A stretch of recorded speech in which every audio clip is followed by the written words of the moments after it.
Okay. Hi, my name's Eric Worthington, and we're going to make some bubbly water. So, this is everything I've got accumulated in front of me. This is a manifold.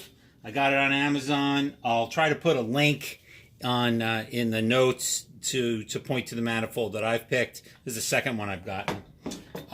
These are quick disconnects. They're coming gray and black, and there's a reason. You want gray for what we're going to do. And then this is the quick disconnect comes like that, and then this is a barb connector, and the barb connector goes inside the hose that you choose, and we'll talk about that in a minute too. This is a they call them carbonator caps. It's a stainless steel version. I used to have the plastic ones. I highly recommend you spring for the stainless steel ones. And I just buy enough of these that I leave them on my bubbly water bottles. And so that's just the way they sit in the fridge. Or, as we'll talk about, you can put a regular bubbly water cap on them if you want.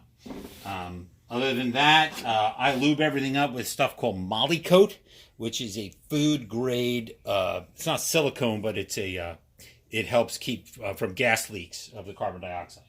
So, and then this is the actual carbon dioxide. This is a 10-pound tank. They come in 5, 10, 20, 50. They come huge if you want them. This is not available at Walmart or even Amazon. You got to go to a welding supply store. So every city, every area has welding supply stores, and you go in. The tank is what costs the money, and the gas inside when you go to refill it is like $12 to refill the gas. But the tank is going to be over $100, and it comes with this whole fitting on top, and everything's pretty standardized. All right, so I'm going to start putting this together, and we'll just take it a step at a time.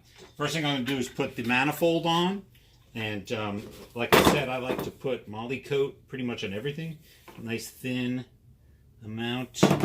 This is a little rubber bushing that I made. Your manifold will come with a nylon bushing. Definitely use the nylon bushing. It goes right in here. I just lost it, so I made this little rubber one out of a rubber gasket that I cut. Shove it in there, get some Molly Coat on it, get some more Molly Coat, put it on the threads, like that. And then I'm going to put this guy on.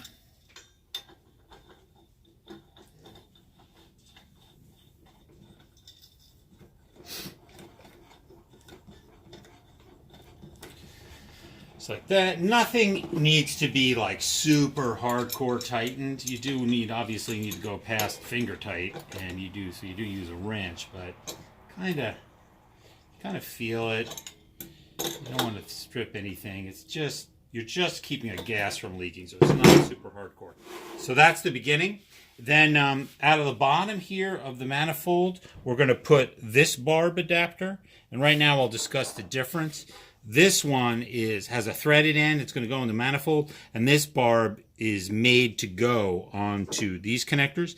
And if you'll notice, the barb width is different. That's a mistake on my part. This is the correct barb to go in standard home brewing tubing, and this one's a little thin, and you'll see what that affects in a minute. So right now, I'm going to put a little bit of Molly Coat on this threading, like this. And then we're just going to thread him into here, like this. And we'll just give him a little tightening, not much.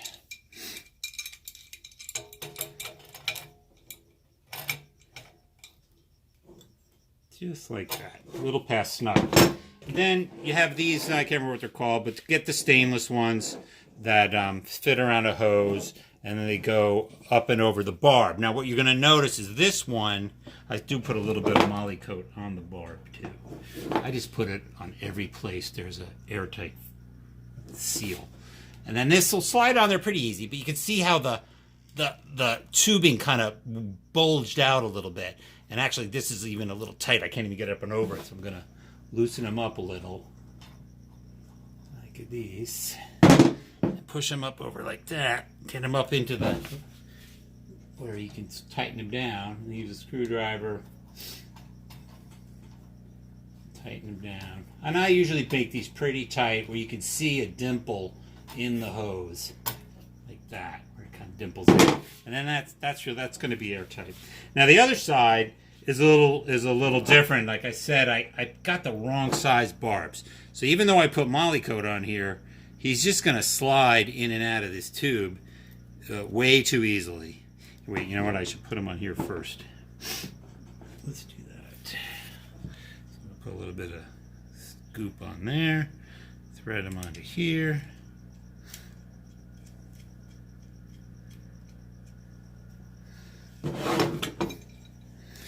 Like I said, I'll try to put links to Amazon to these various products you can find it, because these connectors are priceless and they make everything so easy. So anyways, you can see how easy that goes in there. That's not good.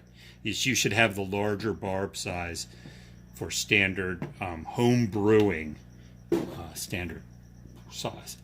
All right, but it works. You can tighten them down enough.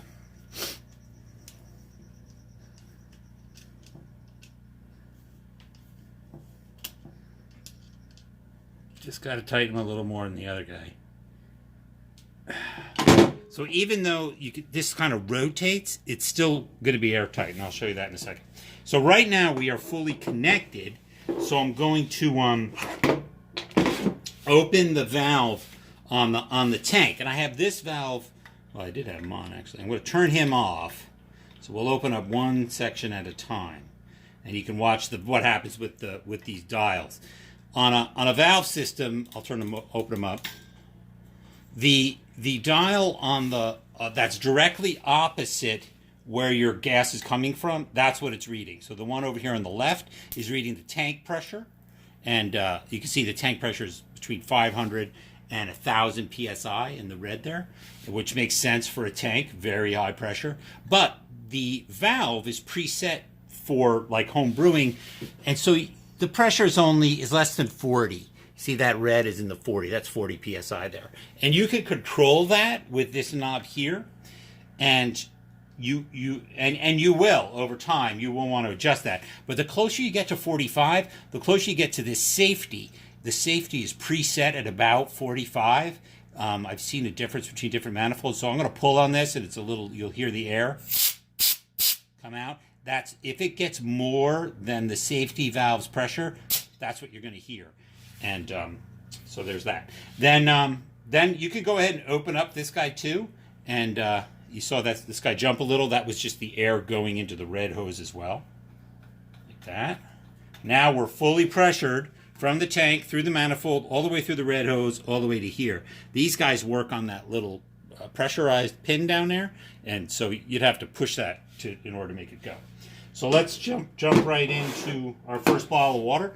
I use water that I've put through a reverse osmosis, but you can use tap water, you can use anything. And you can even pre-flavor it. You can put lemon in there, lime in there. When we lived in Alaska, my kids and I used to make all kinds of different sodas, boiled herbs and stuff to make a natural cola, all kinds of stuff, anything you want. Personally, I just do bubbly water now. So this cap I'm going to put on here. The only thing that's important is squeeze it so you get all the air out, because you don't want air in it. Like that. And then just give him a little hand tightening like that so he looks like that. And like I said, he's been in the refrigerator long enough that he's good and cold. These aren't as cold as I like them, and the reason you want them cold is because cold absorbs carbon dioxide. Cold liquids absorb carbon dioxide better than warm liquids. So now I'm just going to push this guy on, and he's under pressure, so you'll hear one of my favorite noises in the world when I do this. I love that. That's my favorite. And so, and then you can turn them over, and you can see this is carbon dioxide. That first fill up, you can just see how much pressure I'm putting on this thing. It's under pressure. But because of the regulators keeping us under 40, it's never a dangerous amount of pressure. And then, this is why we call it the shake-a-shake-a. You just shake it for 30 seconds. And the reason you shake it is because that's what allows for more carbon dioxide to get into the water. This is the way I used to do it, where I would shake every 2-liter bottle at a time. I'd be making one almost every day. And then I came up with a whole new system where it automatically fills a 5-gallon tank for me. But that's a whole different video that I'll have to make in the future. This system is the way I used to do it, and you're doing one 2-liter bottle at a time. So we're getting probably close to 30 seconds. And you can always just take a look and see if it's still making bubbles. See how few bubbles there are? That means it's pretty saturated now with carbon dioxide. Well, we'll shake it a little more. And then we'll pop them off. And that's it. This I would just put straight in the fridge, let it cool down, and then drink it. If you want to switch to a normal cap, you can. And you can do it right now. And as long as you're just with water, it won't make a mess. Hear that nice?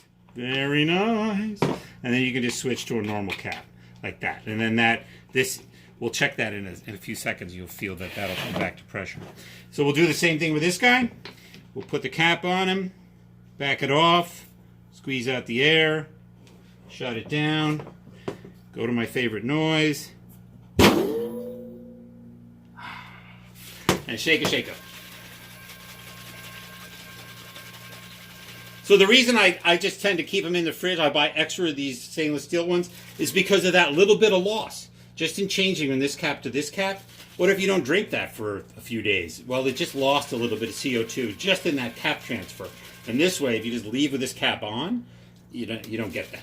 These bottles, I've used them probably much longer than I should. If you're only making water, then I just rinse them out. I don't even use soap. Because unless you drink like from your mouth and stuff, I wouldn't even bother. I would just rinse them out every now and then, and you can use these for a year.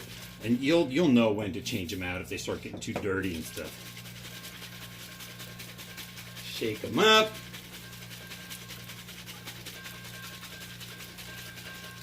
Check out the bubble flow. See how few are coming in now. Just a few in there. Shake them a little more. And that's it. That, and then you shut her down. You really only need to shut the main tank down. You don't want to leave it open because you may have a slight air leak somewhere in here, which is the reason I changed from this manifold, because I think there was an air leak, a very slow one. But for doing shake-a, doesn't matter. You just shut the tank off and you're fine. And that's it. Any questions? Ask me some questions and I'll try to put the links in the comments. Thank you.